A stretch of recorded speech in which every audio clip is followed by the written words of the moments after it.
Welcome to Learning Photography with Duck. Here's your host, Duck.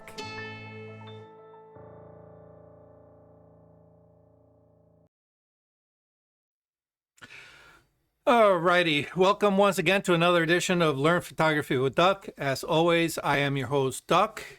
And man, for some reason, my video, the blacks are all crushed.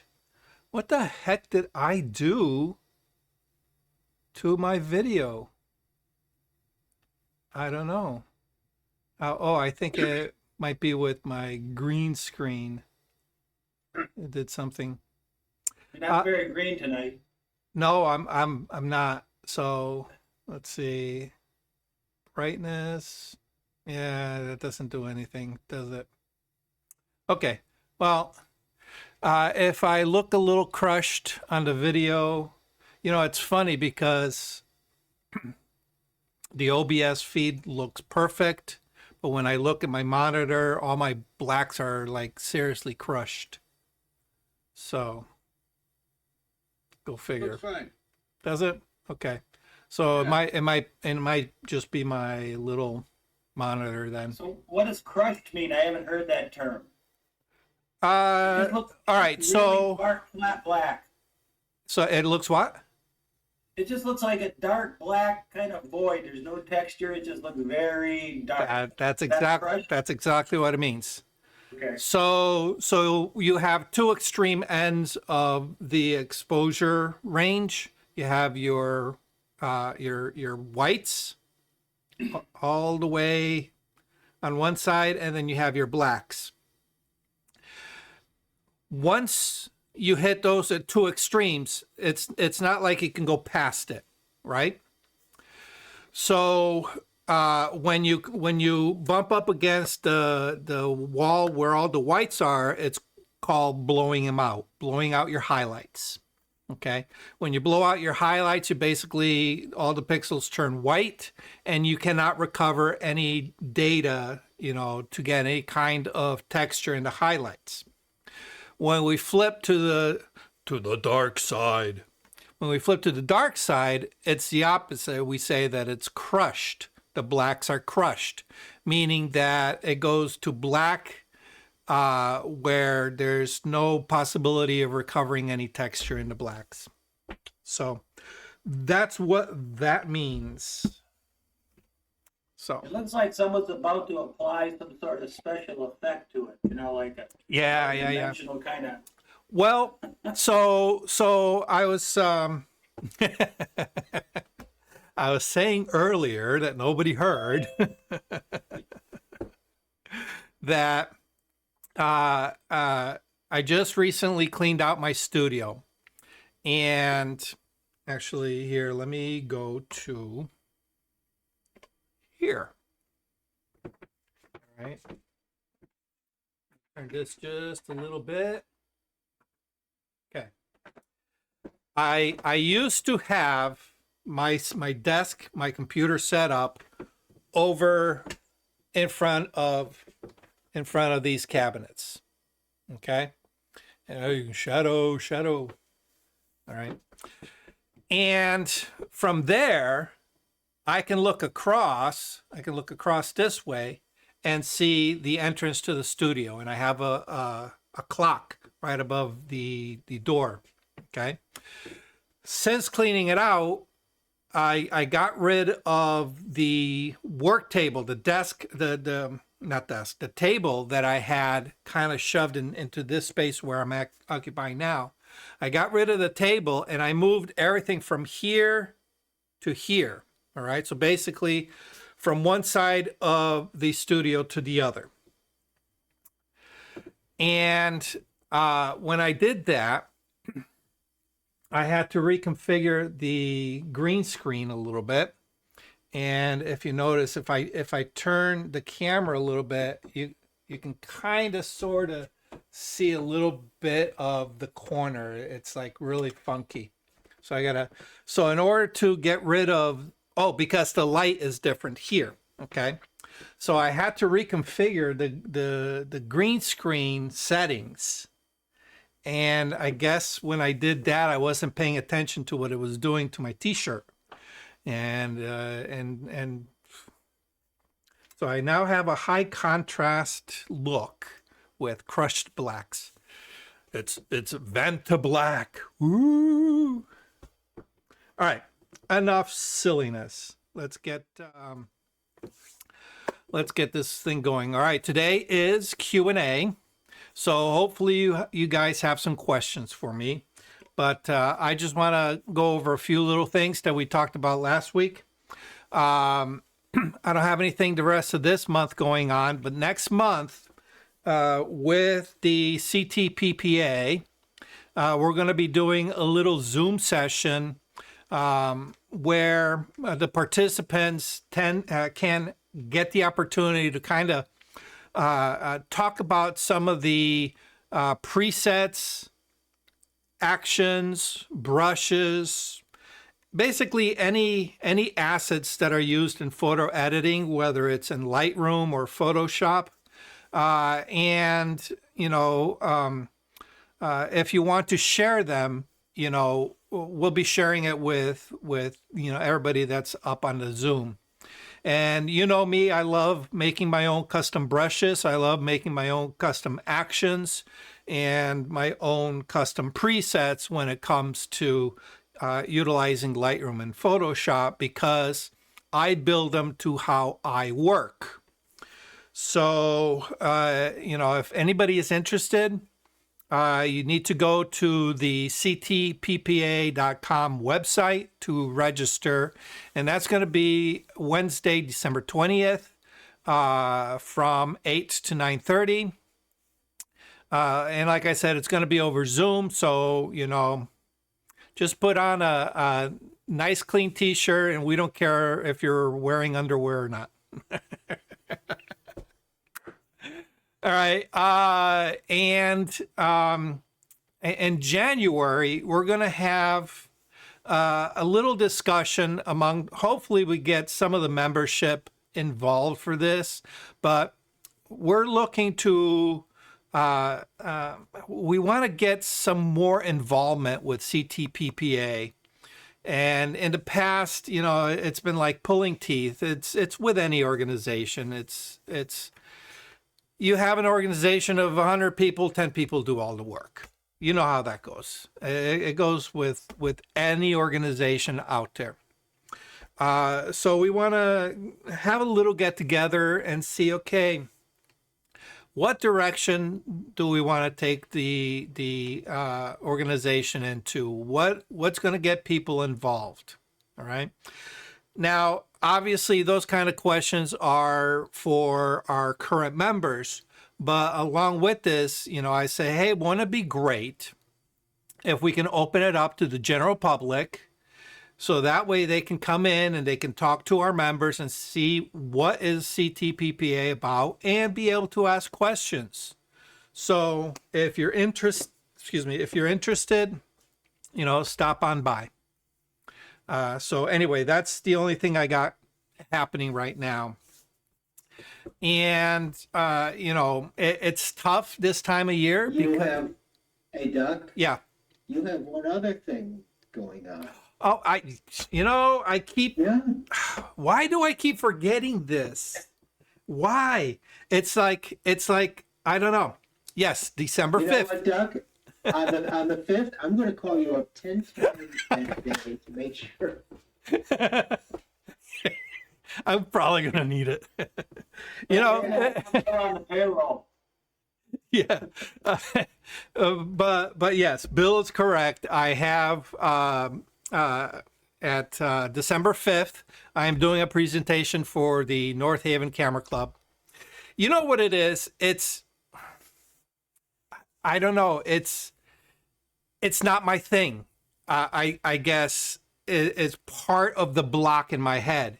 I do my own stuff here with Learn Photography with Duck. And of course, because I'm a very active member with CTPPA, and I work with the board of directors on a lot of their activities, I kind of have a personal attachment to that group. But North Haven Camera Club, I'm not a member. You know, I But what if watched your the discussions. Patreon is a member? What's But that? what if your Patreon is a member? Correct. All Okay. right. But there's that in my brain, there's that separation. There's that Okay. gap. You know, there's no association. It's like, oh, that's somebody else's group. So, yeah. It's a mental block on my part, and I do know that I am giving a talk and I should be promoting it, but it's like it slips from my mind. But anyway, December 5th, let me give directions. It's 7 o'clock, Oak Christian Church. And we basically get together at 6:30, but we start the meeting at 7. mhm. If you're coming up I-91, it's exit 8. It's also exit 8 if you're coming down I-91. Coming up I-91, take a right at the exit. Coming down, take a right, then take another right onto Montefiore Avenue. Mm-hmm. Go through the traffic light that goes through Quinnipiac Avenue and go a little bit. And when you go up a little hill on the left-hand side, it's somewhat hidden. It's Hope Christian Church. Okay, cool. So, what I'll be doing is I'll be promoting that on Facebook. So, we'll see if we can get some non-members to, hopefully join up. If you're not a member of North Haven Camera Club and it is in your neighborhood, they are a very active club. It's one of like 3 really active clubs in Connecticut. So, recommend you checking them out. And I'm not saying that just because I'm doing the presentation. I say that because it's true. They are a very, very involved group. Okay. All right. Anyway. Hey, Doc, Yes, sir. 1 minute. I was just on a Connecticut thing. It said from 8 o'clock to 9:30 Correct. meeting. I thought you said 6 or a different time. Okay. Thought you said some different time. Let's just check it. Okay. I'm wrong then. No, it's okay. All right. Here, let me. Coming up. What do we got? 8 to 9:30. Yeah. 8 to 9:30. Okay.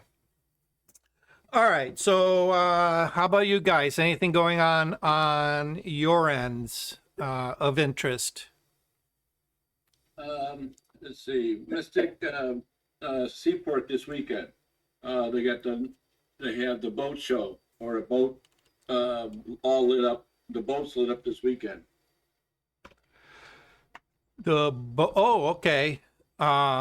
So I went last year, and the boats were a little bit of disappointment, but everything around it, like the music, the people, that's what I was able to get some good photographs of people in general, not the boats. The boats were fine; they're all decorated, but the kids and the people dressed up, it was fun. yeah. So the boats go out on the water, or they just decorate them in the river right along through Mystic. Okay. That goes right through there. Yeah. It's a big pond, and they go up and down that lane for about a half hour. Okay. Not so much excitement, but the people itself was a lot of people. Yeah. Once the boats are on the water, it's like, okay, yeah, big deal. Unless you have a long lens and, okay, cool.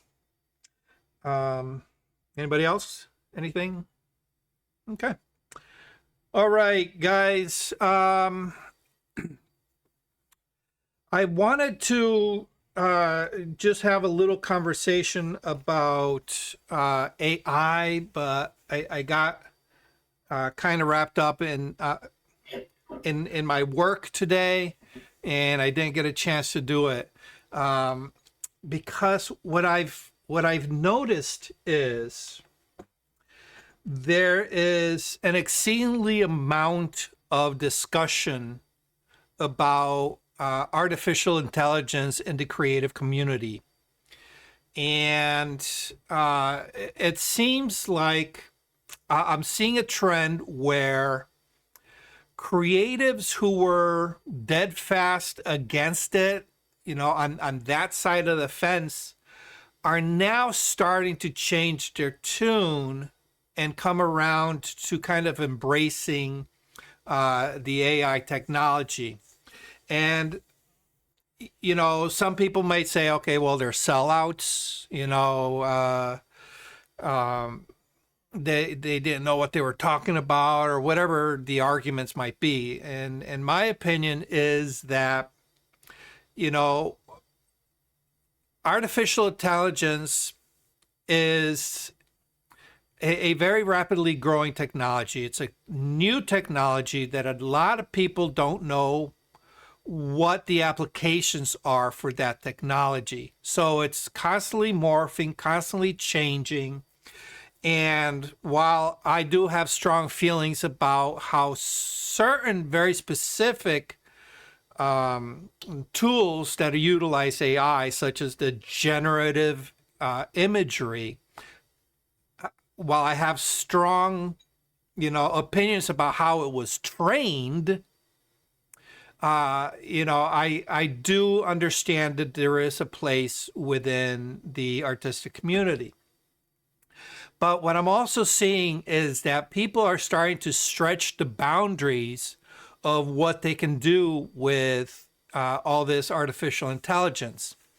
And what I'm noticing is that people are starting to find unique applications to make their life easier. Now, of course, when Adobe and all these other companies started embracing AI, early on, a lot of people rolled their eyes and it's like, oh my God, it's going to ruin creativity. It's going to do this, it's going to do that. Again, people, justifiably were talking out their ass, because they did not have the full information. They were only reactive to what was being shown at the time. And unfortunately, what was being shown at the time had very, very negative undertones to it. But now, as the new tools are starting to come out, and we're starting to see how this artificial intelligence tools are being utilized, people are starting to realize that, hey, now that I'm starting to see a bigger picture, it's not quite the end of the world kind of scenario that I pictured. All right, I'm starting to see, tools like ChatGPT.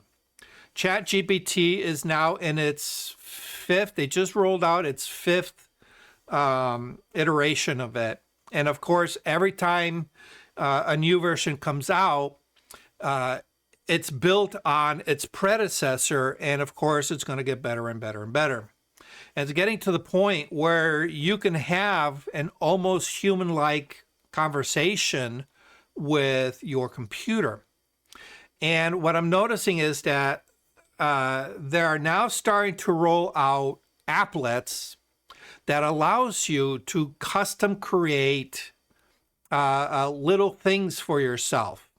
Personal assistance in a way, where it allows you to take, rather mundane tasks that you would do in your business and kind of automate it in a way that is intelligent.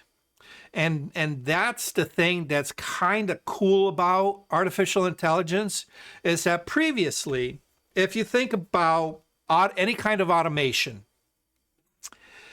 let's take Photoshop, for example. If we want to create a certain automation, we would build an action and we would say, okay, I want this action to do step A, B, C, D, E.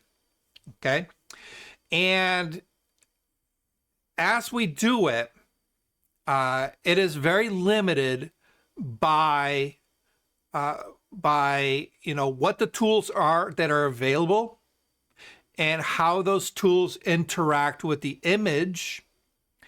And we have to be careful how we build the action so that it doesn't hang up, it doesn't crash, it doesn't create, additional problems as the program is run. Okay. So there's a certain art to creating a preset. Okay. Because the window of error was very, very minuscule. So for example, when you automatically create a layer, Photoshop is going to name the layer, whatever it is, layer 1. And then you create another one that's going to say layer 2. If you duplicate that layer, it'll say copy of layer 1. Okay? So now, if you are working, you run an action, and the action expecting to create layer 1, but you already have 3 layers already started on your workflow, when it creates layer 1, Photoshop is going to automatically label it copy of, or no, it's going to say, it won't even say layer 1. It'll say whatever, if there's 3, it's going to say layer 4. Okay. And then as the action keeps rolling, it's going to call back to that layer 1, which, guess what? It's not the layer that was just created. It's the layer that was created earlier in the workflow. And now we have a problem with the action not working properly. So to get around that, anytime somebody who's writing an action, it has to be very careful that when you create a layer, you immediately name it something unique to that action that hopefully will not be duplicated, with another action down the road. Okay. But now we can start implementing, well, not yet with actions. I was just using the building of actions as an example.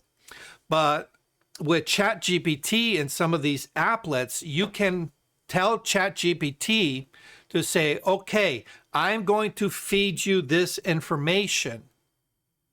You're going to use artificial intelligence to read, process, organize, and then give me some kind of output. Okay.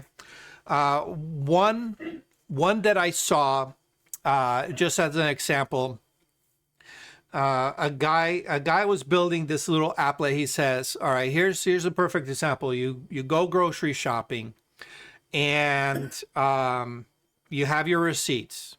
All right. Or let's say you run a business and you want to keep track of your expenses. So you have all these receipts.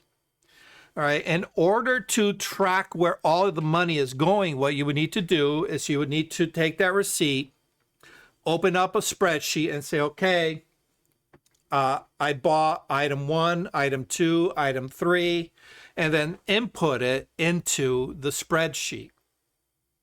How much it cost. And then you have to organize it. Well, this is for office supplies. This is for, fuel. This is for this. This is for that. All right. So that at the end of the year, when you summarize everything, you can say, okay, I spent this much on office supplies. I spent this much on repairs and so forth. It's a mundane task. It's time consuming. If you don't do it yourself, you have to pay somebody else to do it. So what he did is, with this latest version of ChatGPT, is he created an applet that says, I'm going to scan the image of the receipt with his cell phone. Okay.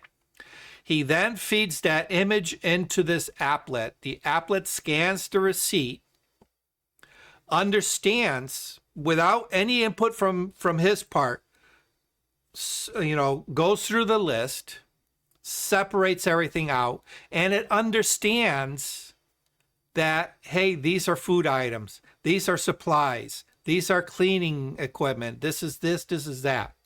Okay. And it built, well, it's not quite at the point where it can build the spreadsheet for you, but it built what is called a CSV, which is just a raw data that you can then import into a spreadsheet. And it did it like that. And the level of accuracy was very impressive. Okay. So imagine if we can take some of these, really just mundane tasks that we do throughout our day, not necessarily, with editing, but, for example, me as a business owner, there are certain mundane tasks that I hate to do, but I got to do it because I'm a business owner.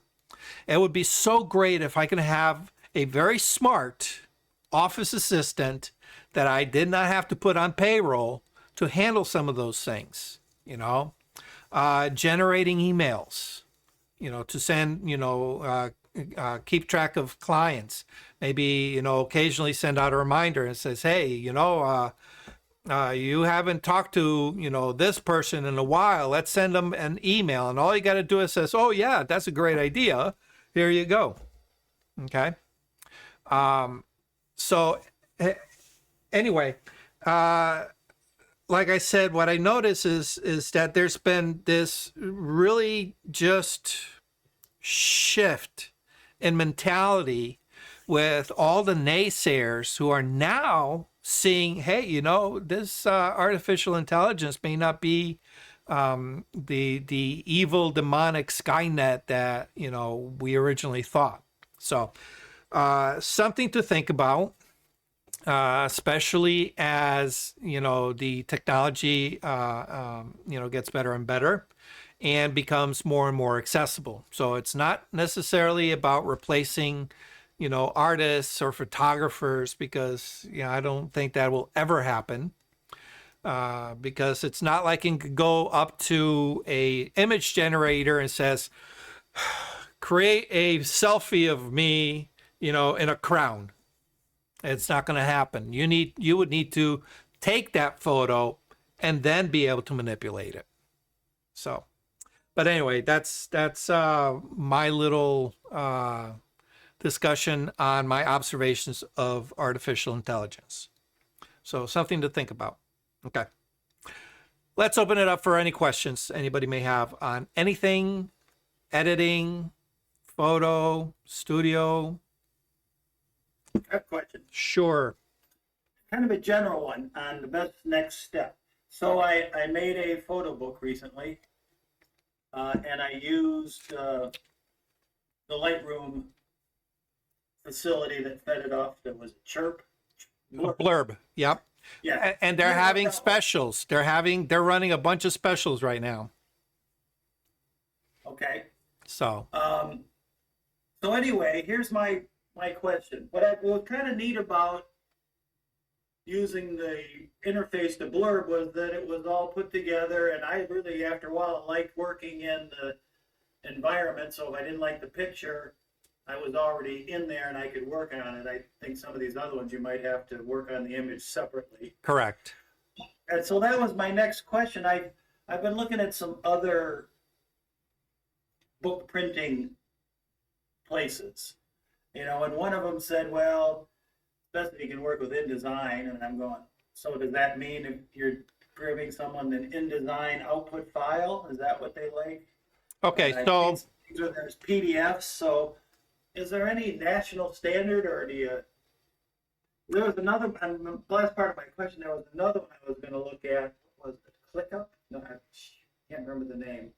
But they had their own software, that kind of helped you build it, but, Sure.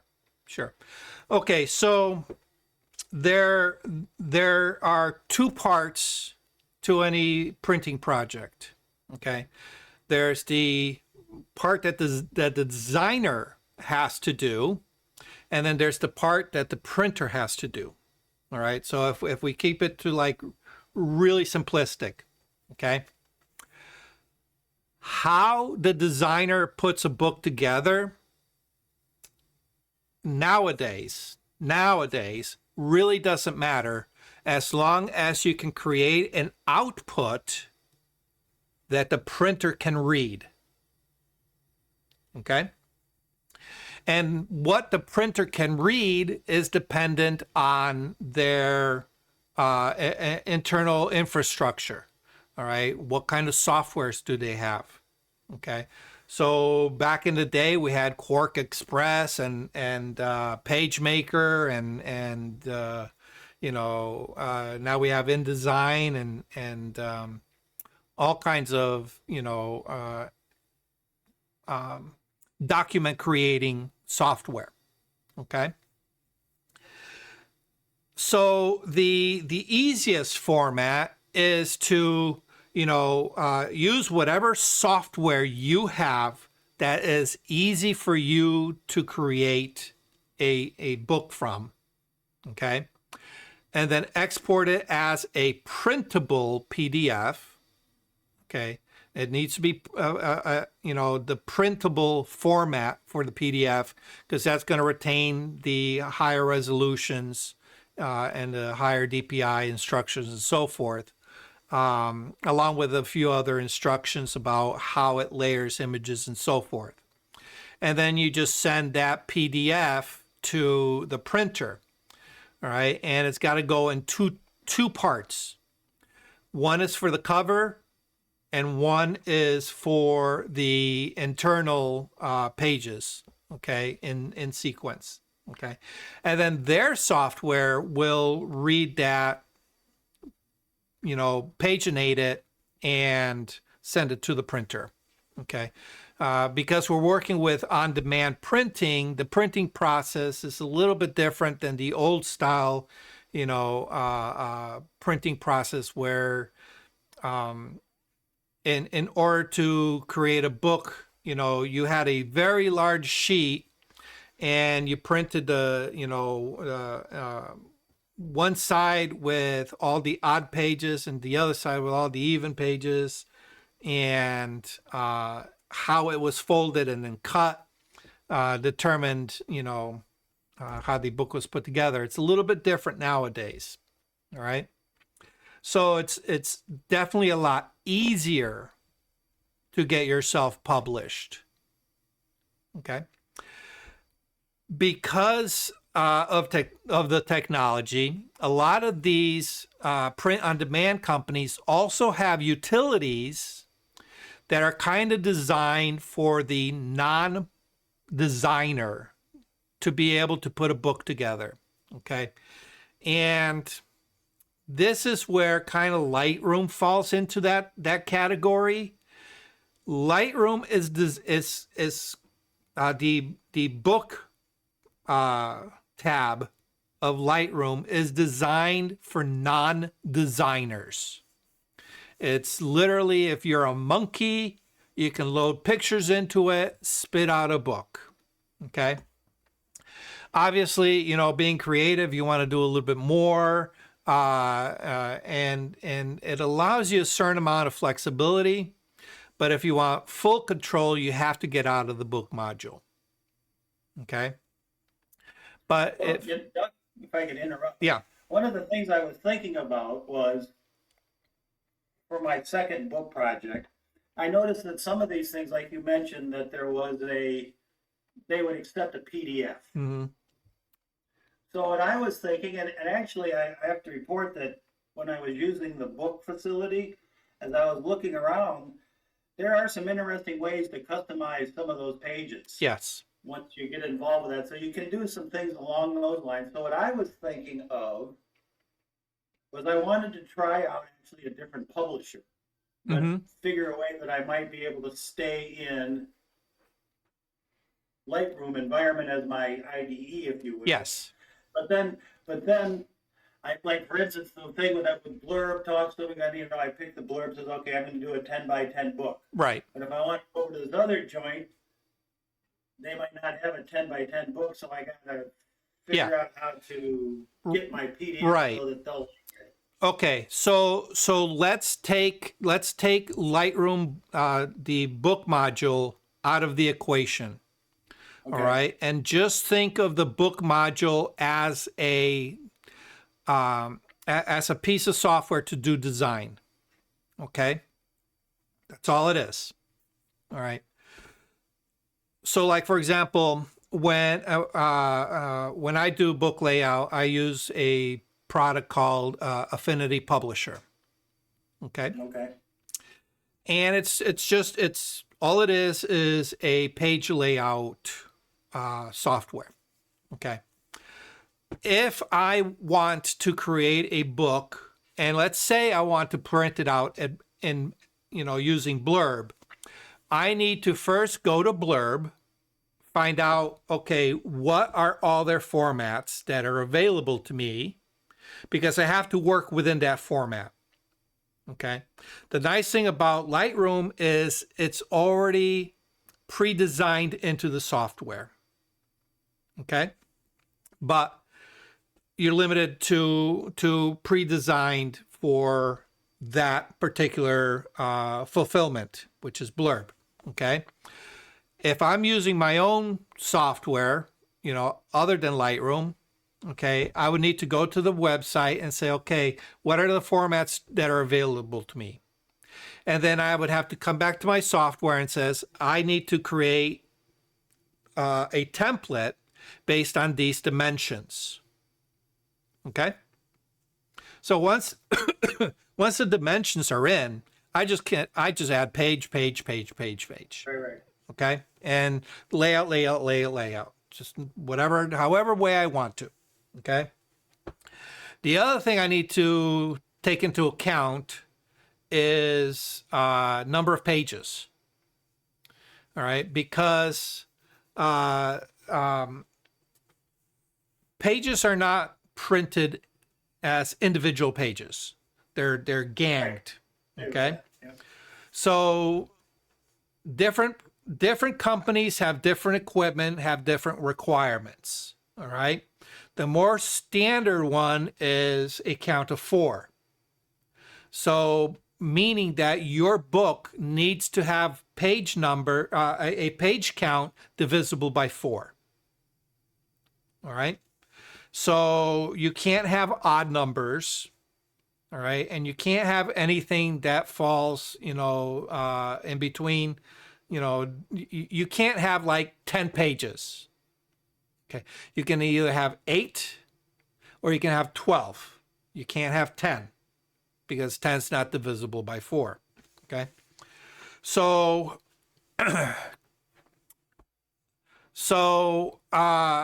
if you want to use Lightroom to create a book that is going to go to someone else's print facility other than Blurb, you can still go into Lightroom and it says, okay, these are the page dimensions. So you can do a custom page, all right?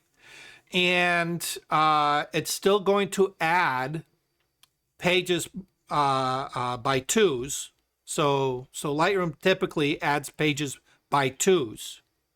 All right. You just need to know that for that company, their rule is everything divisible by 4.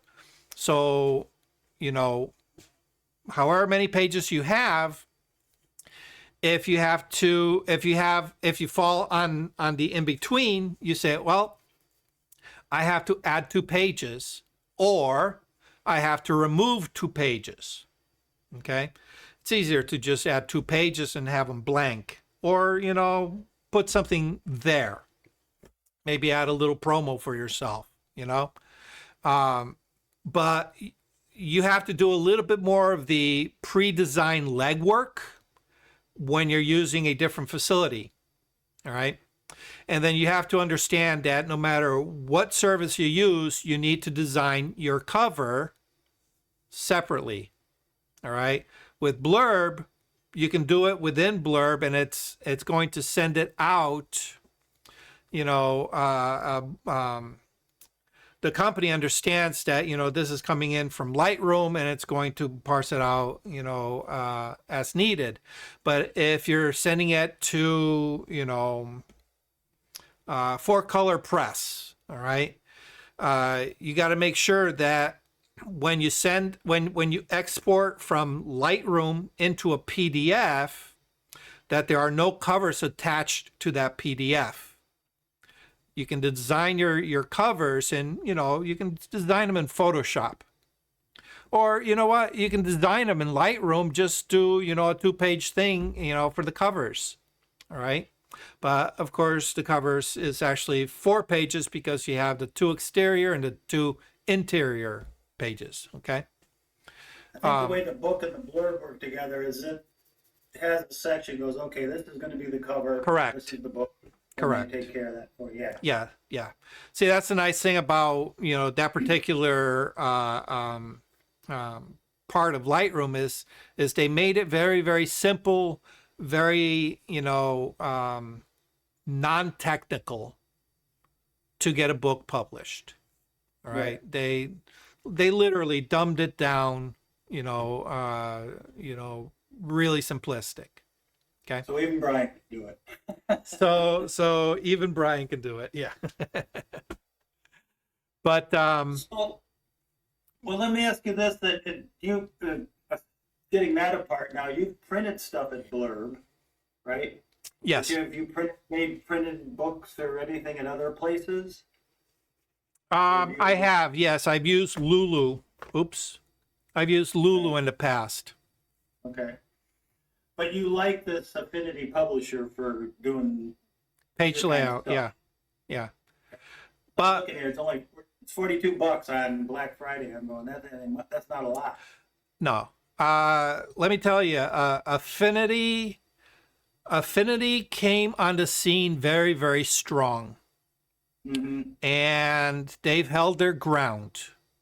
They originally, their original selling point was the non-subscription Model, yep. model, correct? All right, which they strongly adhered to.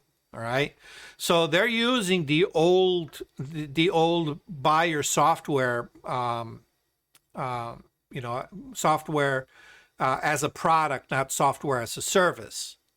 Right.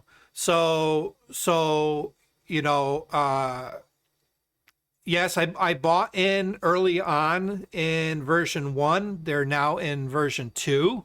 So when they went from 1 to 2, I had to buy the software again. But the nice thing is that if you look at their regular prices, it's very inexpensive for the amount of product that you get. And Well, I've been looking for a publisher program. I used to have Zara, and I let that go, and I'm not going to get involved with that one that Adobe has. yeah. But Yeah, this no, thing for $42, I'm gonna yeah. grab it. Let me tell you, it's so well worth it. I use Affinity Designer and Affinity Publisher all the time. I haven't really used Affinity Photo simply because I am very comfortable with Photoshop. And Photoshop currently, will blow Affinity out of the water. Where Affinity Photo is stronger than Photoshop is in their ability to process astrophotography. They really concentrated on that aspect What kind of photography? astrophotography. Oh, Astro. Yeah. Okay. So anybody who does astrophotography should really seriously look at Affinity Photo, because it's got a lot of tools very specific to astrophotography. So, but yeah, there is a learning curve with Publisher, but any publishing software, there's going to be a learning curve, because they just give you the platform, you have to design your templates and, all that good stuff. You have to spec type. Yeah. Remember those days? You know, you have to you have a raw canvas that you have to create your layout grids on and all the good stuff. So it really goes back to your fundamentals when it comes to design, page design. So What you just said, though, life is a learning curve. So, I mean, it's like, I'm used to a software for like 2 days. It's like, oh, okay, let's upgrade. Let's change to a brand new one. Let's come back to that old one. Oh, it's been upgraded. I don't understand it anymore. right, yeah. So That's just since this morning. all right. Okay, thank you. Okay, no I think problem. what I'm going to do is I'm going to take a look at this and learn something new for my next. There's a company out there called MPix. Have you heard of them? I've heard of them. I'm not overly familiar with. They seem like I'm gonna take a look at them, but they seem like a very popular book printing company out in the Midwest somewhere. Yeah, And there's so many of them out there. There really is. But I just saw it's 50% off over at Blurb, so I was going to bypass my Christmas ideas for books, but I just did my shopping tomorrow. There you go. There you go. Thank you. No problem. All right. Who else has a question for me? Okay, Doc, excuse me. I have a question. I have to share the screen if I may. Oh, sure. Okay. And I'm doing this on my Mac, so allow Zoom to set your open system preferences. Ah, damn it. Okay, I guess I gotta, here we are, I gotta allow Zoom, there we are. Hold on.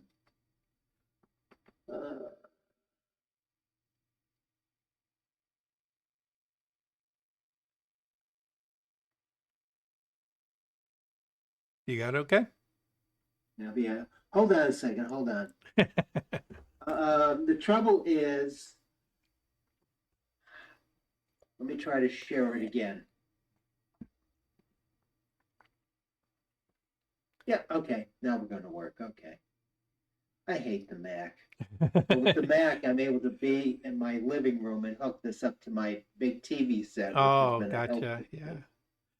Yeah. No, I'm not I'm not a big fan of Macs. It's a hand-me-down, so anyway. Okay. The guy on the left-hand side makes me take group pictures, and I do it. He does buy me lunch, so I go along with this.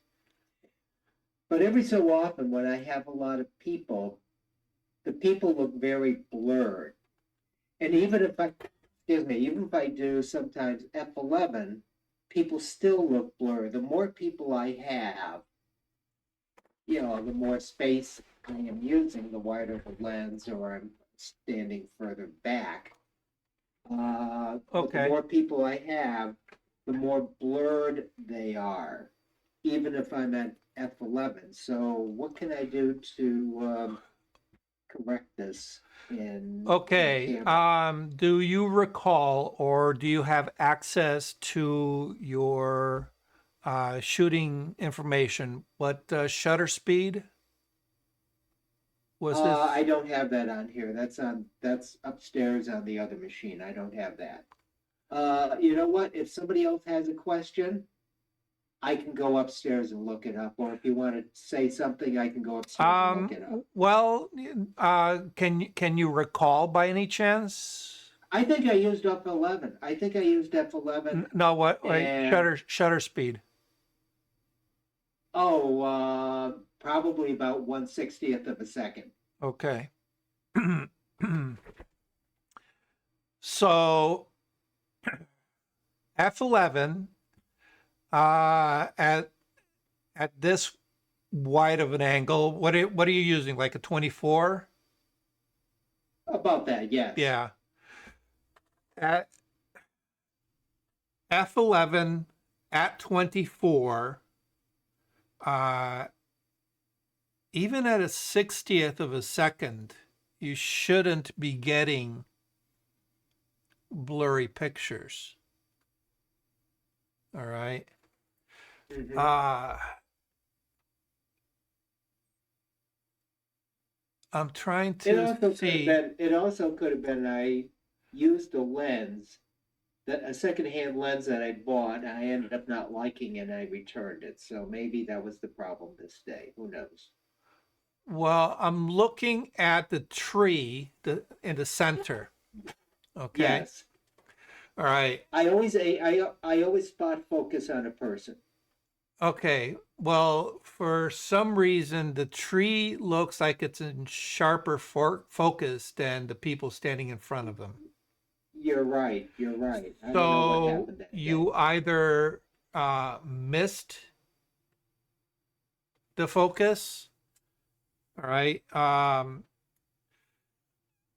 Are you on manual focus, or do you let the camera pick its focus You know point? what? You know what? Maybe it could be this camera because this lens, because I was not happy with the autofocus on this, so I ended up returning.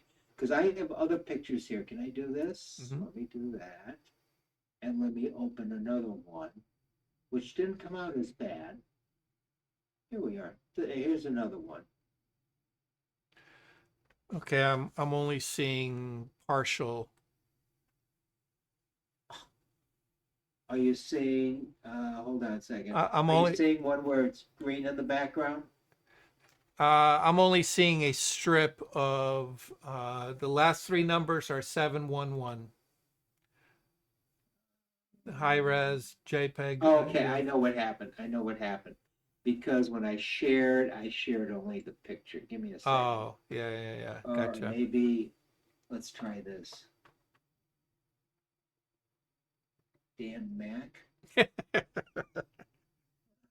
Oh, it's a good thing I didn't say another word, or you'd have to censor this. Let me quit preview. Okay, let me unshare. Let me try. Yeah, I did share the whole desktop. I don't know what happened. Let me try this again. Do you see anything now Okay. Yep. that begins with that ends with 853? 853. Yes. Okay, this one came out better for some strange reason. Yeah. All right. Well, there's you know, without being there, obviously all I can do is venture guesses as to what could possibly go wrong based on, what could possibly go wrong with a photo. Yes.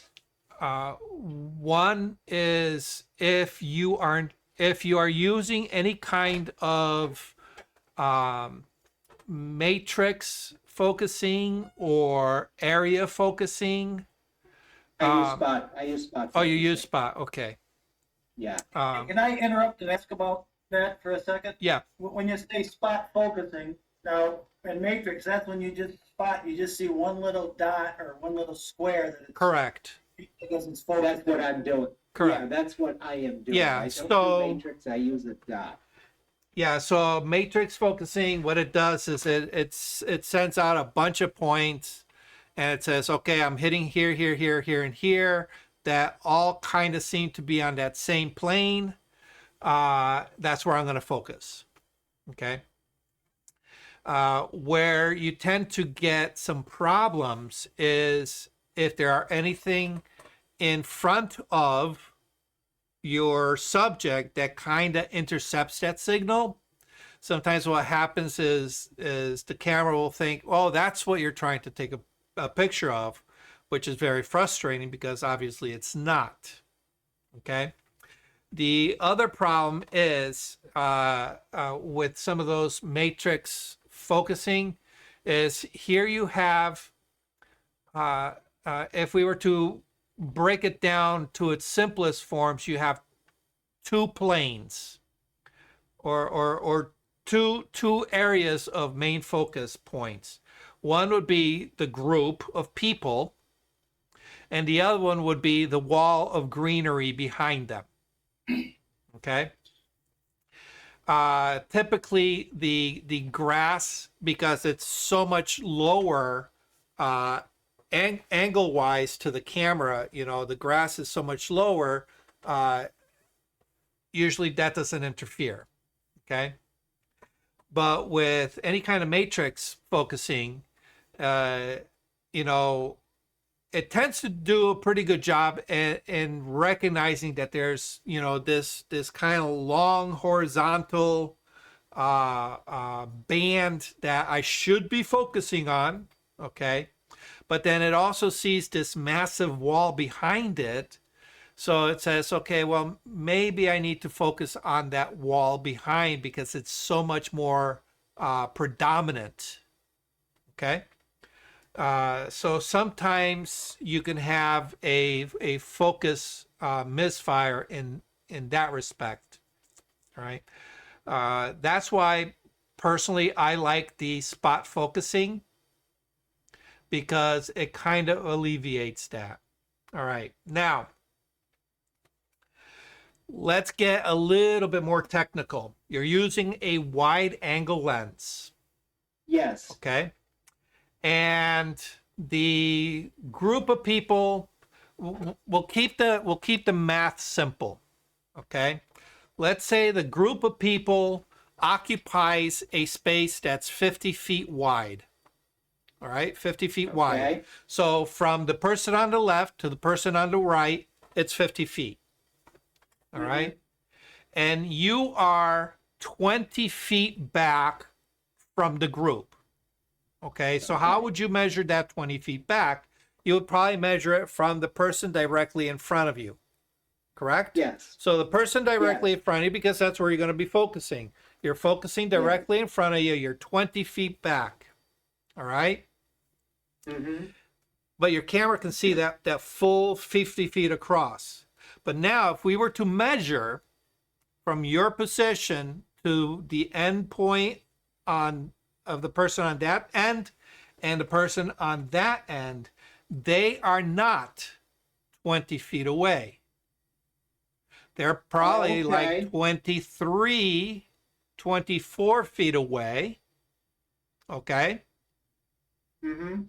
So that now makes it a little bit more complicated, because now they're starting to fall outside of that field of focus, which is already, fairly thin. All right. So one thing that you might want to consider with a group like this, instead of lining them up in a line them up in a not a semicircle, but more like in an arc. Okay. And just guesstimate your distance, from you to the center person. You want to keep that to be fairly the same to the, person to the left and the person to the right. You don't want it doesn't quite calculate as a circle around you that you need to place those people on that arc. It doesn't quite work like that. But if you can bring those two sides in just a touch, all right? Yes. It will help. Okay? I think what I'll do in this case, we do this at the start of the hike. Now, of course, this is not a great way of posing people.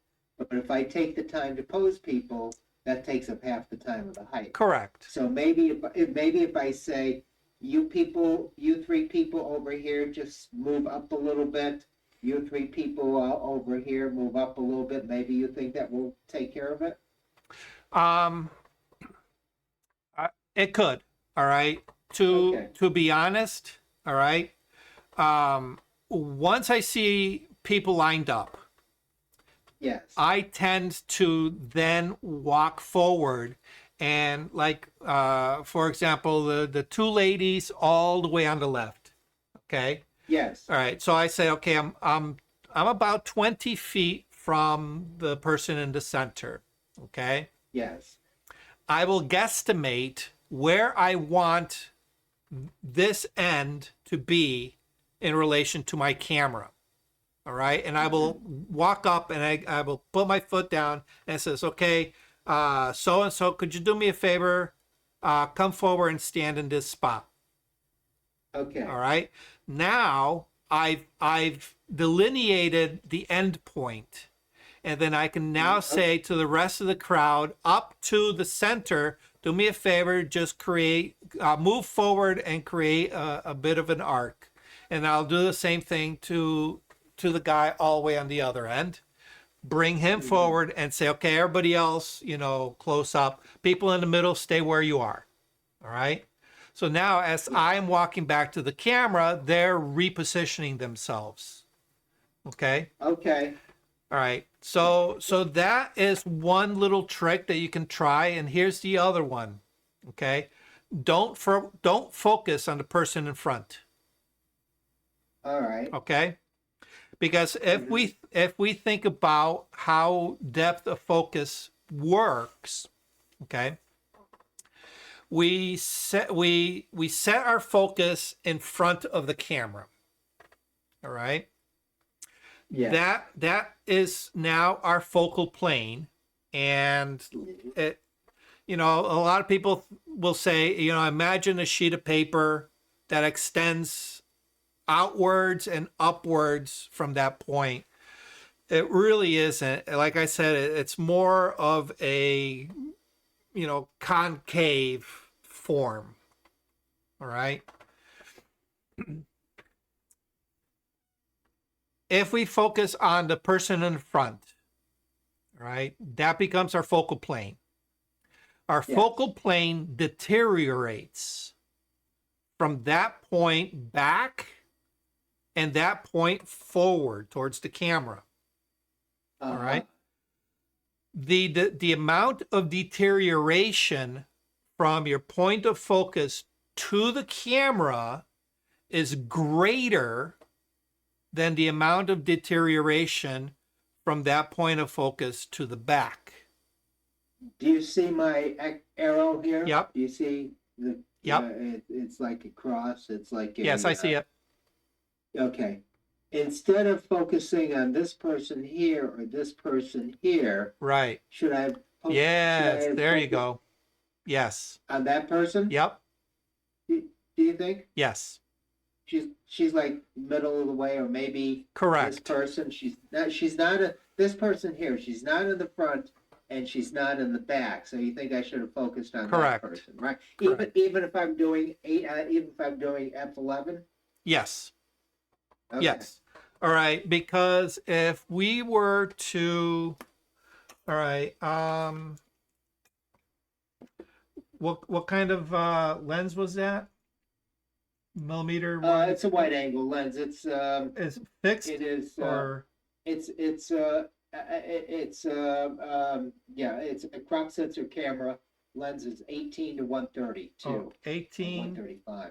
Oh, okay. 18 to 135. Okay. 18 to 135. All right. Okay. Go ahead and stop sharing for a second. Okay. Let's go. Let me open Where? up while you're doing that. All right. I stopped sharing. Okay. Give me 1 second. I'm going to go ahead and find myself let's see, depth of field calculator. All right. Online depth of field calculator. All right. Let's see. What kind of camera? It's a Canon 70D. Canon 70. Where's we'll put the Try 60 being any of those 60. things. Yeah. Yeah. All right. So we'll do 24. All right. Let's say. Well, Sounds no. good. Let's say 24. We'll keep it. Okay. 24 at F11. Where's F11? Okay. Subject distance, we'll do 20 feet. I'm just guessing. Okay. We're going by my example, okay? Where'd you get this DOF master? Is it It's online. It's online. Oh, Okay. just Um, Google DOF master? Just called. I just did a search for depth of field calculator. All right, here. Actually, Okay. let me share my screen so you guys can see it a little bit better. All right. So I inputted, all the criteria for your image. All right. And what we need is this information right here. Okay. The near limit is 6 feet 12 inches, 6.12. So it's not quite 6 and a quarter. Okay. It's like 6 feet 2 inches. Okay. And the far limit is infinity. All right. So right here, kind of reaffirms what I said earlier. When you set your focal point, from that focal point to the camera, it's going to degrade faster than from that point to the rear. All right. So you can see you have, near infinite, not quite. I mean, there is a softening the further you get away from it, but because it's a very wide angle at f11, it's going to fall off very, very gradually. All right. In front of subject, you have about 13 feet, and behind the subject, you have a lot. Okay. Mm-hmm. The hyperfocal distance is 8 to almost 9 feet. Okay. So the hyperfocal distance is the theoretical point where you're going to set your point of focus. All right. So in this, see, in this case, it actually brings it forward a lot more, But actually, now that I see this, and I think about that first image, okay. Yeah. The tree was in better focus in the front of the group, so you probably set your focus point too far to the back instead of bringing it forward. Okay. All right. Okay, that's probably what I did. Yeah. The other question I have is, am I better off being far away and zooming into like 50 millimeters, or being as close as possible and All right. having at 18 millimeters? All right. So let's bring this from 10 feet. I mean, from 20 feet to 10 feet. Okay. And now you're going to notice that you've narrowed your depth of focus to 4 feet, almost 5 feet, a little more than 4.5 feet. We went from 6 feet to 4 feet. So you lost 2 feet of relatively useful focus just by moving in half the distance. Oh, I'm glad you said that, because people look at me when I take pictures and say you're too far back, and I say, oh, I have a wide angle lens. Correct. Correct.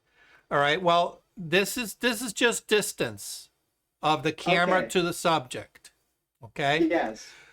With the focal length, all right, the wider you get, the more distortion you are going to get, especially on the edges. All right. You get that barrel distortion. All right. Yes. In So group photos, the people on the end tend to look wider. yes. So noticeable in that one, but the guy on the right, I'll bet he's a little wider in that picture than he really is. Yeah. So by stepping back and using a 50 millimeter will serve your image better than stepping closer at 24 millimeters. Thank you. You know? So, okay. Now, the other thing you need to just be careful of is that you want to make sure that your shutter speed is fast enough. I always shoot the slowest I will do. The slowest I will do is 1/60th of a second. 1/60th or 1/160th? 1/60th of a second. 1/60. Okay. All right. Yeah, that's you're old school like me. That was the the cutoff point for film cameras back in the day. Yes. So yeah, I use that as my rule of thumb. Although with modern cameras, the rule of thumb is whatever your Focal length. your focal length is you don't want to go below that. All right. Yes. Because a The lot of focal length of what I'm shooting at, right? right. Yes. So if you're at 24, you don't want to be below 1/25th of a second. Right. I know. Right. I'm definitely. Okay. My shutter speed is definitely higher than focal length of what I'm shooting with. Yeah. I've heard it both ways. I've heard focal length of what you're shooting, what you're using, and I've heard focal length of the camera, of the lens, rather. Well, I've heard it both ways. no, it is. Yeah, focal length is the lens. Focal length is determined by the lens. Okay. Yeah. If I am shooting at 150, if I'm shooting at focal length 50, Right. can I get away with a shutter speed of 1/50th? Correct. Do I have, Correct. or if the lens goes from 18 to 132, do I have to shoot at 1/130th?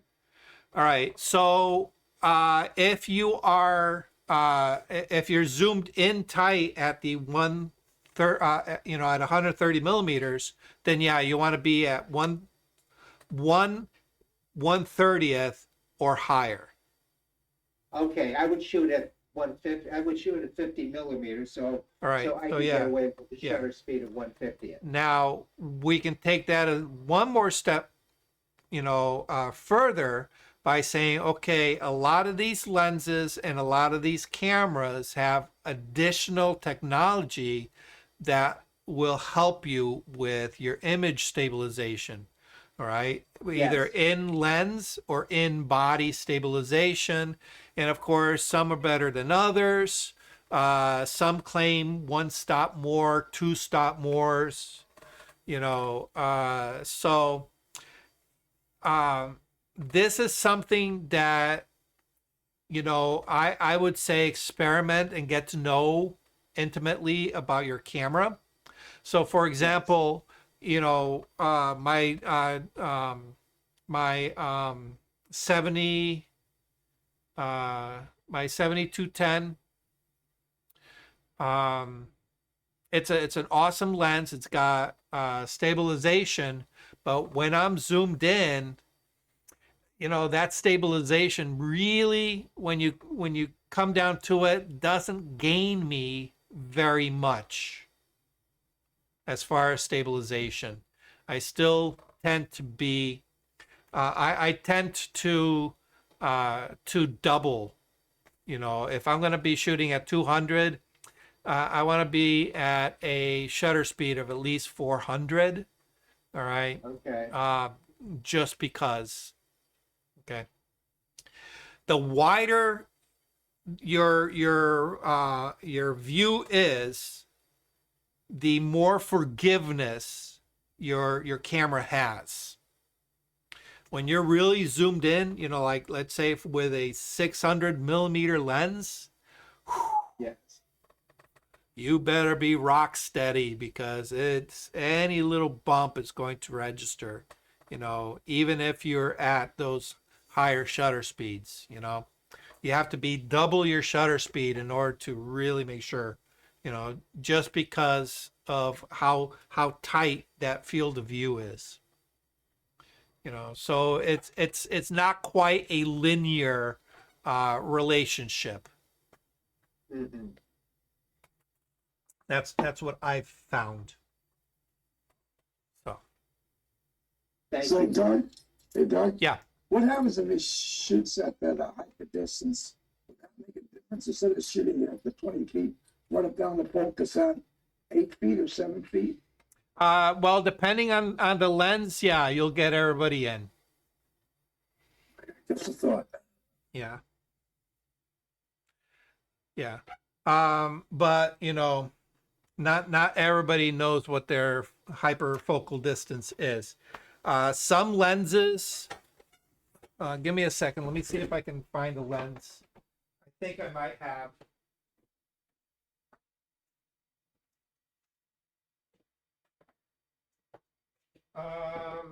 Yeah. Okay, here we go. There we go. This is my 50 millimeter, my Canon 50 millimeter. What is it? It's is this the 1.4. It's not the 1.2. It's just the 1.4. And a lot of lenses will have. Let me see if I can get. I don't know if it'll focus in that tight. It has this little window, right? And if I turn the focus ring, you can see how it changes inside. All right. Mm-hmm. That is a scale in feet and meters. So I can set this. All right. So the minimum, okay. And it gives me a range of f22 on the ends, and which I think is the maximum, and of course it comes down to the 1.4.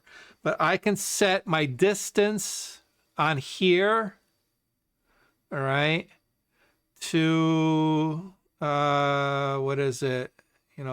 Let's say 5 feet. Okay. So I set it to 5 feet. All right. And I can now put this on manual. All right. So it doesn't change on me. And as long as I maintain that 5-foot distance from my subject, I don't have to worry about constantly focusing. It's going to be relatively in focus at that 5-foot mark. All right. So this is the way, a lot of cameras used to work back in the day, because obviously you didn't have through the lens focusing. You didn't have through the lens metering. Okay. You would set it to a fixed focal distance. And then as you're walking around with your camera, you got pretty used to kind of guesstimating how far you were away from your subject. And you say, okay, well, I'm 8 feet. Let me put this on 8. Click, click, click. And you're guaranteed that, your images are going to be in relatively good focus, right? So where does that apply in modern days? All right. Anybody who does events like you, Bill, all right. Mm-hmm. When you are working in combination with a flash, you can set your flash to a fixed distance, saying, I need X amount of power in order to light my subject at 8 feet. Okay.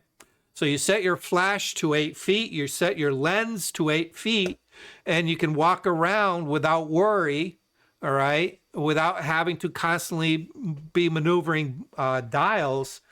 And every time you see somebody that you want to photograph, you want to make sure you either walk up close or you step back until you reach that 8 feet and click, click, click.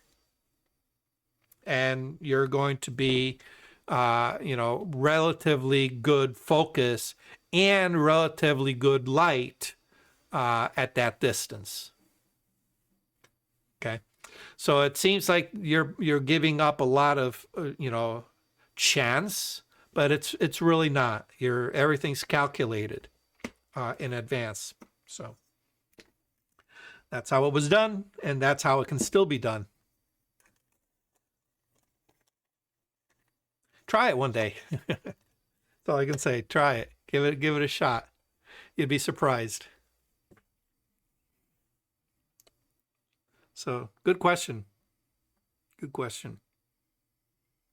All right. Anybody else? Alan, Bob? Okay. No, All right, guys. Oh, this is weird not having a clock to look up to. I'm gonna have to change that. Alan, you got anything? Maybe just a general statement. Sure. I'm working tonight. I'm trying to take a picture of Jupiter. It's close by. The skies be clear, and I'm going to use a long lens. And Yep. I'm having trouble focusing with a long lens. And what aperture do I start at? What focal length my focal length? The lens I'm going to use is a 300 fixed, so wide open. Do I work at f5? Start there, or All right. So, all right. First, a disclaimer. okay. Astrophotography is not my strong suit. No, but just pretend the item is infinity. Yeah. It's All right. active, opposite of Bill's. Yeah. Okay. So anytime you're photographing anything that's up in the sky, all right, and it doesn't matter if it's fireworks or if it's the moon or if it's the stars. Okay. You're going to set your lens at infinity. All right. And one of the rule of thumbs that I was taught really early on is to, set the lens at infinity and then just a hair back. All right. Now we're talking about manual now, correct? Correct. Because there's nothing up there that the camera can physically focus on. All right, because the way the camera operates, it sends out a infrared signal. Whatever it hits, it reads back. It calculates, based on that cross contrast. All right, and determines the distance and will set it accordingly. When you're shooting up into sky, there's nothing up there. Okay, so. Obviously, the depth of field on all cameras have an infinity setting. Okay, meaning as long as you're focusing way out there, the depth of field is going to be at its greatest point, and it should capture those far objects in relatively sharp focus. Okay. So that part should be fairly easy. Okay. Right. The exposure is now a little tricky because we have several things going on. Right. And the key issue is that we are not standing still. All right. We as a photographer can plant our feet on the ground and stand still, But when we are talking about astrophotography, it is in relation to the planet. And the planet is in constant motion. All right. We are rotating at 15 degrees per hour. So that means the longer you keep your shutter open, the more we're going to notice that movement of the Earth in relation to the stars. And that's where you get the star trails. Okay. So you have a very short window of opportunity to photograph those points of light without it elongating into, jelly beans and then streaks. All right. And I believe the cutoff, if memory serves correct, is 20 seconds. Okay. Anything beyond 20 seconds, you start noticing that trail. All right.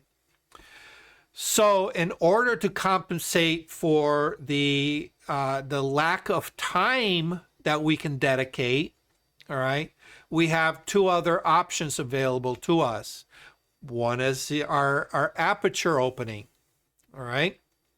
So a lot of people will argue, you want to be at your wide open. Some people will say, well, no, because that's not quite the sharpest part of your lens is not wide open. It's typically closer to that midpoint. And I discussed this in the past with various other aspects of it. Whatever your lens is, like this is a 1.4 to 22. All right.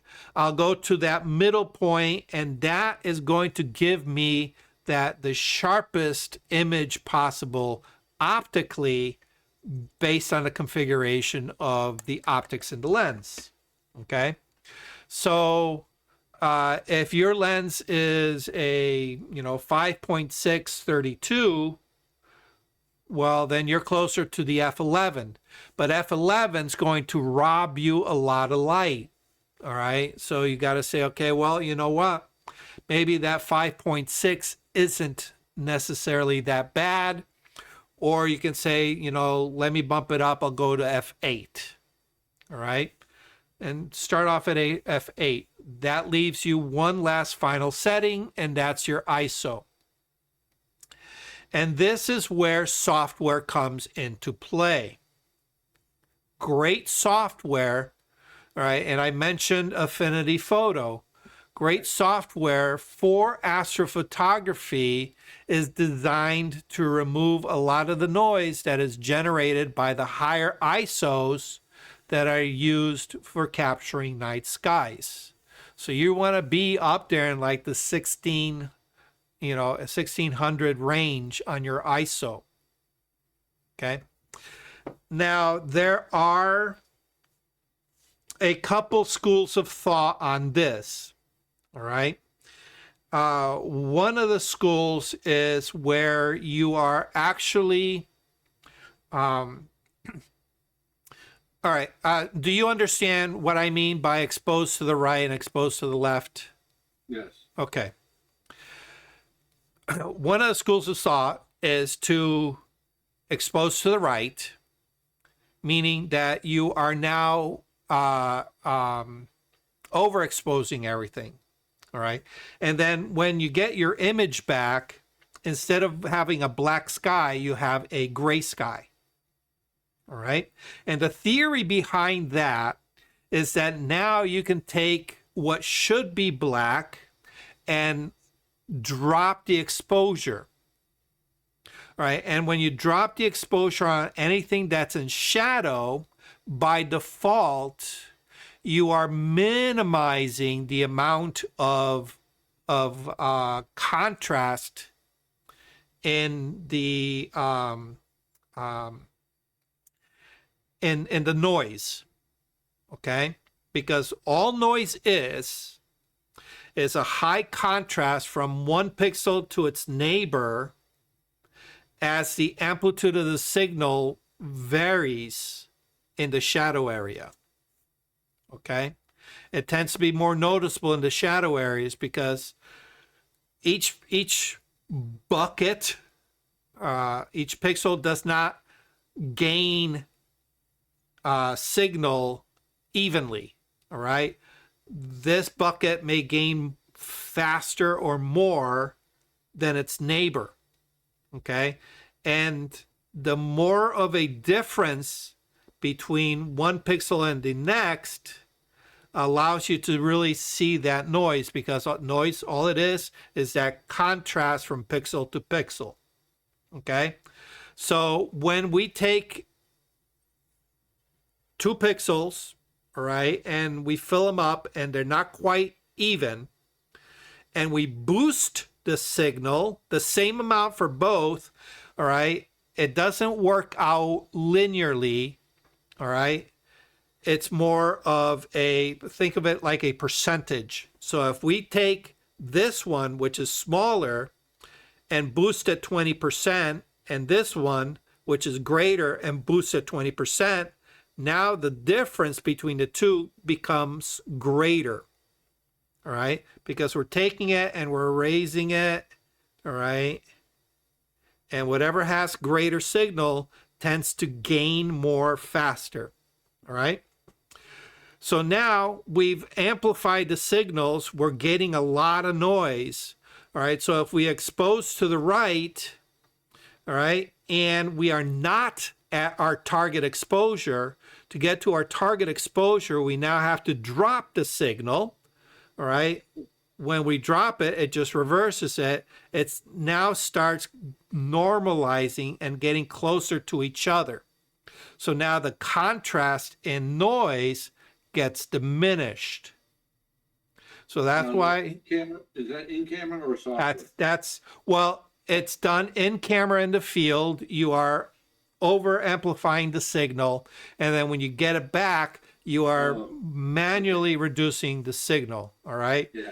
Now the reason a lot of people like this is because now you can, the software has the ability to differentiate between a 50% gray pixel and a white pixel.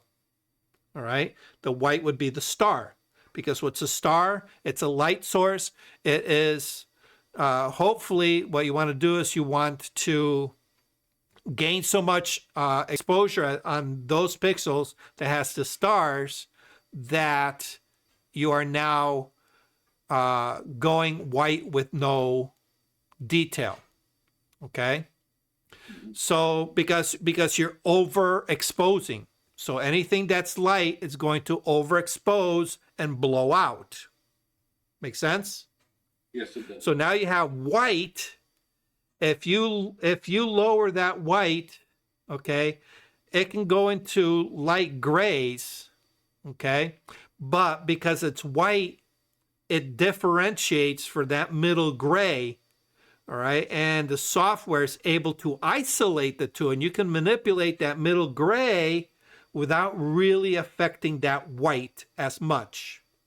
So now you can take that middle gray overexposed black sky, bring it down to black, and keep the stars at where they should be. And now you have a more natural looking sky, and you preserved all those stars a lot better.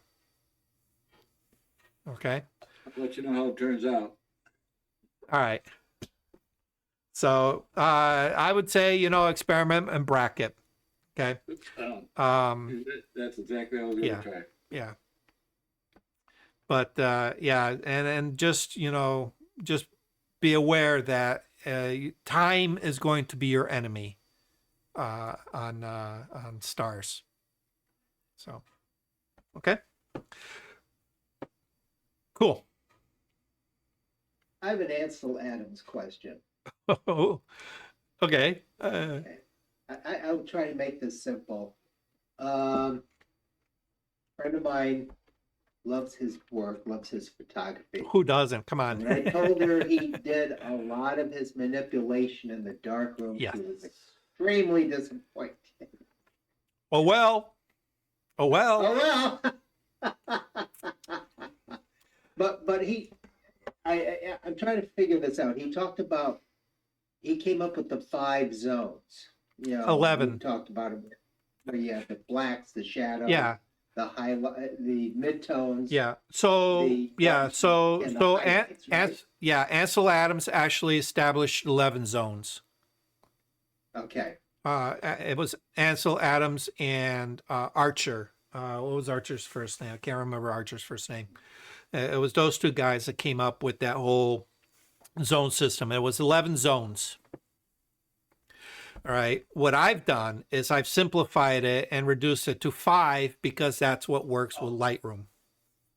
Oh, okay. Okay. Right. But how did he use the 11 zones in the camera, in the dark room, and in teaching photography? Okay. So he was working with black and white film. So he would look out over, Yosemite Valley, and he goes, "Oh, look at that beautiful scene I want to photograph." Okay. And in his world, everything's black and white. Okay. But in reality, it's not black and white, right? It's all colors and stuff. All right. But with experience, he knows that a certain level of shade is going to hit that 50% gray mark. Okay. So now he has a point of control. He also knows that clouds are not 0. All right. They're like at a 10% gray value. Okay. Or 10% gray, which would be, a 90% amount of light. Okay. So there's another point of control. All right. So our cameras are based on that middle gray, 50%, all right, between black and white, okay, or what's better termed as 18% reflectance, okay, reflectance.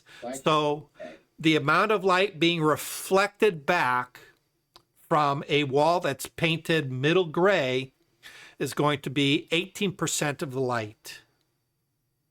Okay, so it's going to absorb everything else but 18% light.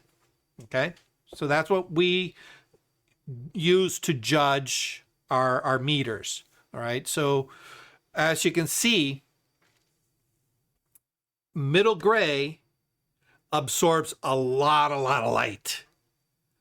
Okay, that's why, cameras handle light better than it does shadows. Okay, so it looks out and says, okay, based on my experience, the shadow on that side of Monument Valley, all right, should be 50% middle gray, 18% reflectance. So he will take his meter, all right, his light meter, aim it at that spot, and he would get his settings. Okay. And that is his settings for his camera. So it's no different than what we do nowadays when we point our camera and we have the built-in meter. Okay. All right. But remember how I say the meter will always lie to you. Okay. But if you're smart, you're going to point your camera at something that should be middle gray. Okay. Like with like with snow, I would raise it a stop. 2 stops. I would raise my 2 stops. 2 stops. Yeah. Yeah, All right. That's right. 2 stops. So if you see a gray sidewalk, you can kind of use that as your middle gray, not in full sunlight and shadow. All right. That concrete, the concrete of sidewalks in shadow is roughly, not quite, roughly that middle gray. So you can aim at that spot, and then everywhere else, just shoot, you're going to have your correct exposure. Okay. So that's what he would do. But he would also look at where the highlights were and where the shadows were. Okay. Because as a nature photographer, it's very dependent on the weather and the lighting situation. Okay. So if he's got strong contrast, he knows that if he meters for that 18% gray, that middle gray, anything that's in shadow is going to get lost. He's not going to be able to retain any of the information there. Okay? So what he'll do is he'll shift his exposure in camera, in the field, and he'll say, okay, that 50% gray, which is zone 5, all right, I now want it to go to zone 4. All right. So he's going to overexpose the situation by one stop. All right. So that way, when he gets the film back to his studio and he develops it and he goes to print it, okay, he knows that that shadow part of the mountain that he took should be at zone 5, but he shot it at zone 4. Okay. And that shadow part, which would have fallen into zone 10 because he overexposed it, now pushed it to zone 9. All right. Because everything kind of just shifts. Make sense? Yes. So now he's in the dark room. He says, okay, that shadow area needs to stay at zone 9. But that middle tone has to drop to zone 5 from zone 4. So I'm going to cover up all these dark areas so no more light hits it. All right. And I'm going to overexpose all these midtones and bring them from zone 4 to zone 5. So it's like taking your slider in the midtones and making them darker. All right. Okay. Doesn't affect the shadows. Doesn't really affect the highlights. Okay. We can just take that middle slider and shift it a little bit. Okay. So what he was doing manually in the dark room, we can do with a simple slider in Photoshop, in Lightroom. Make sense? Yes. Okay. All right. So understanding the zone system really helps both in the field and in the post-processing. All right. Because, you know, what determines how you do it is where your highlights land and where your shadows land. All right. So oftentimes those are the 2 points of contention with any exposure. You either have to expose for the shadows or you have to expose for the highlights, one or the other. Okay. Which one am I going to preserve? Okay. With digital, we can actually preserve a lot more information in the highlights than we could have back in the film days. All right. So we would pay closer attention to the shadows with the understanding that, you know, more than likely our highlights are going to retain enough information there for us to drop it down.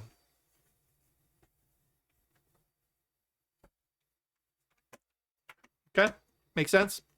Or did I lose Yes. you? Doc, back when I used to shoot with film, Yeah. I used to use in the bright daylight, I would use grass. That was pretty close. Yes. It was my 18%. Yes. That was Very what much I so. would use in the film days. Yep.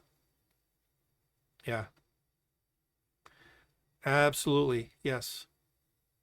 Some people will use the palm of their hand, all right, as a meter, all right. But you have to understand what the actual reading is off your hand. Okay, so if you take a shot, you would analyze it, and it says, okay, I am underexposed by this amount. All right, so you know that whenever you're using your hand, you need to adjust your exposure by that amount, whether it's a stop and a half, a stop and a third, whatever it was. Okay, because this is not middle gray, all right, but it's a point of control. So if you know that your palm, instead of being 18%, it's 7%. Okay, all right, I can use it as a meter. All right, knowing that at 7%, all right, which would be, maybe like zone 3, all right, and I need to take it from zone 3 to zone 5, so I would, maybe it's a stop and a half difference.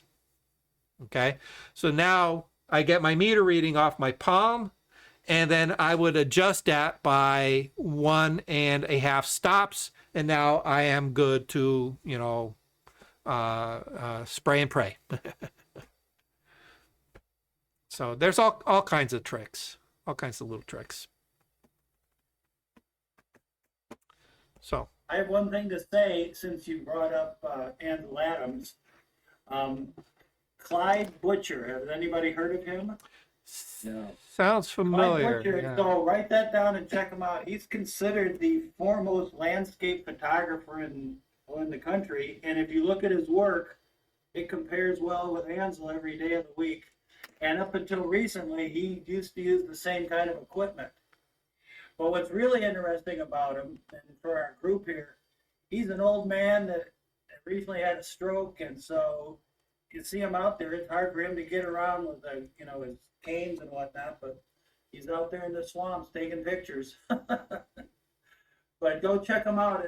Either he's on Facebook and Oh, okay. I know who this guy is. What Yeah, is his yeah, last yeah. name? Butcher. Clyde Butcher. Butcher. Yeah. I think he's got or he had. I don't know if he had or he still has a YouTube channel. It could be. He's got a big studio, and his wife. Remember when I was talking about the hand-painted color photos a while back? Right. His wife takes black and white photos and paints on them with oil paints. Oh wow. Interesting. Wow. Yeah. Yeah. I mean, look at that. That's beautiful. Yeah, Brian, I actually went to his Photoshop. The name didn't ring a bell until just now. I looked him up again. Yeah, he goes in the swamps and takes phenomenal. He goes up to his waist in water. Yeah, Yeah. For hours. He's got like a flat bottom boat, and he and his wife go out there. Yeah. Yeah.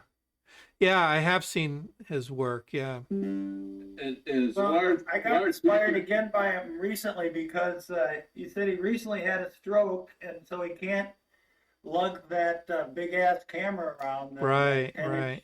So now he's actually starting to shoot digital. So I was interested in what kind of equipment he might be using, because I'm always amazed at the clarity of his photographs. Yeah. Well, when it comes to landscape, you really can't beat a large format or even a medium format. I mean, look at this.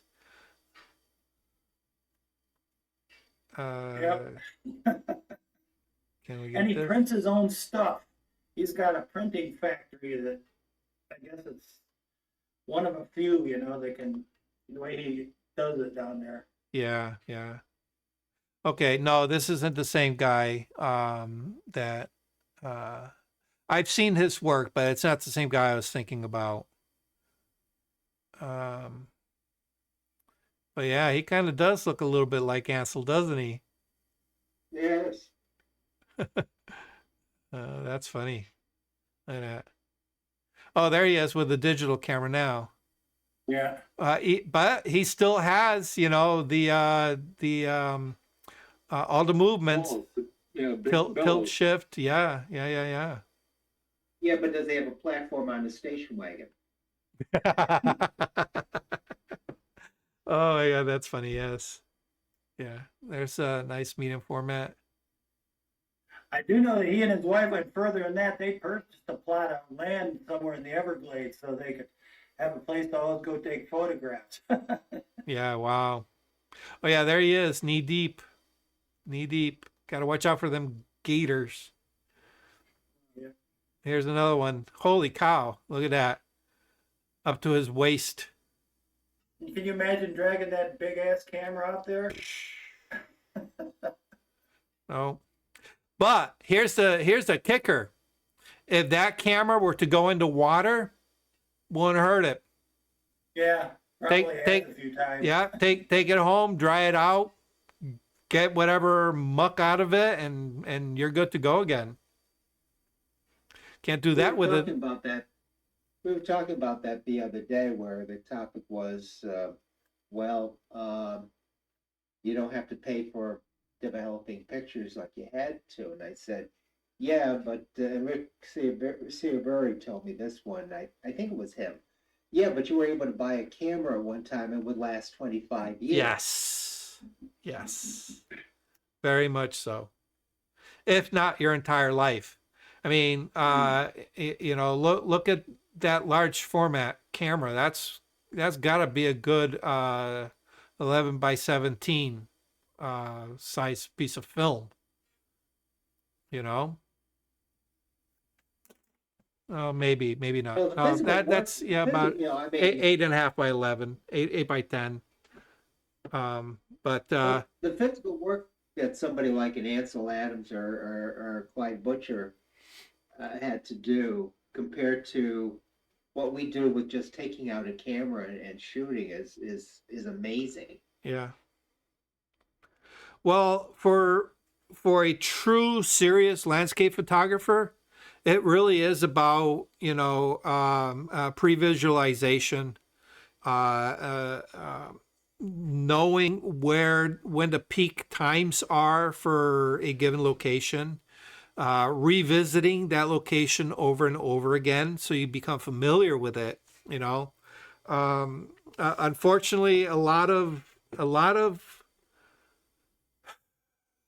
non-professional photographers are very lazy about it. And unfortunately, when it comes to, doing landscape work and things like that, I fall into that category too, because one, it's not my passion. It's not something that I look to do. So for me, it's more a matter of what's convenient at any one given time that I'm out there. Whereas but also, Doug, you have to remember we have other things we have to do in our lives. Ansel Adams, he probably made that a big part of our life. I can't make that a big part of my life. That's true. You probably can't make that a big part of your life with the clients that you have. Right. Yeah. Yep. But yeah, and that's what separates, the really good landscape photographers is that they'll spend days, if not months, for one image. I wish I could remember the photographer's name, but there was a photographer who would go out, not Yosemite Valley, but one of those valleys out there where the buffalo roam free. And he found this vantage point, and he wanted to photograph it in the wintertime with a herd of buffalo going through it. And it took him 9 years before he finally got that photograph. Because every time he went out there, the herd was nowhere to be in sight, or the weather was terrible, or the light was terrible. Something always went wrong. And, he just kept revisiting and revisiting and revisiting that site until finally 9 years later, he was able to get the shot that he pictured in his head that he wanted to create. Who's this person? I wish I could remember. It was an Okay. article I read in one of the professional photography magazines like 5 years ago, you know. Oh, okay. So I can't even remember. I remember the story and the dedication that he put into it. But I don't remember any of the details. Well, I can believe it. Like, case in point, since I've lived here, I've taken the attitude. Yeah, I have outside of here a little pond right across my place, and if I can get up early enough in the morning, in this time of year, and if I were to see mist on there, I could hopefully quickly drive over to GM Freedom Park or to get a picture of that. Hopefully, that hasn't happened this year. Mm. Yeah. Let's see if I can. I should do a search and see if I can find out who that photographer was. If you find out later, just text me. Yeah, Just yeah. the name. So, but anyway. But there are all kinds of stories like that, where photographers, they become intimately familiar with a location, and when you become intimately familiar, you can see the potential because you witness glimpses of it, and you say, "Oh man, this would make a great photo if the 9 planets aligned, and whatever the situation is." All right. And you pre-visualize the lighting situation and the weather and the atmosphere and whatever it is. All right. But of course, having all those things aligned properly when you are there on location with your camera to purposely take that photo requires planning. It requires work, and to a very large degree, a lot of luck. It really is, Mhm. I jokingly say every time I go to the zoo, I walk home with more pictures of animal butts than anything else. Because Try taking a picture of a cat. It's like, yeah, the cat was in a good place this afternoon, yeah. and I went to grab my I went to grab my cell phone because it would take me forever to get the real camera. I came downstairs, the cell phone was here, went back upstairs, and the cat was in a different room. Yeah. There was another photographer. He was a frequent contributor to a photography forum back in the day. The forum's no longer around. As a matter of fact, several great photography forums have closed down recently, including DP Review. But anyway, there was a photographer. He loved photographing birds, and he got to the point where when he wasn't out in the field, he would like to photograph them through his plate glass window, his bay window in his house. And what he did is, he set up a little bird feeder. And what he found was that if he kept his windows closed and just kind of peeked the lens through, he was able to get really, really good shots of the birds that would come to feed off the feeder. And whenever he posted these images, people would go, "Oh my God, fabulous photo. How'd you get that close?" Blah, blah, blah, blah, blah. And what ended up happening is over time, and it's funny because when you visit a forum over a long period of time, you can see the progression of the ability of some of these photographers. But over time, what he ended up doing is creating a little miniature habitat right in front of his window. And he strategically placed branches and greenery and stuff so that it gave more of a natural look. And instead of, he got rid of the bird feeder, and what he did in like little pockets on the branch, kind of hidden from the camera side, he would load it with bird seed.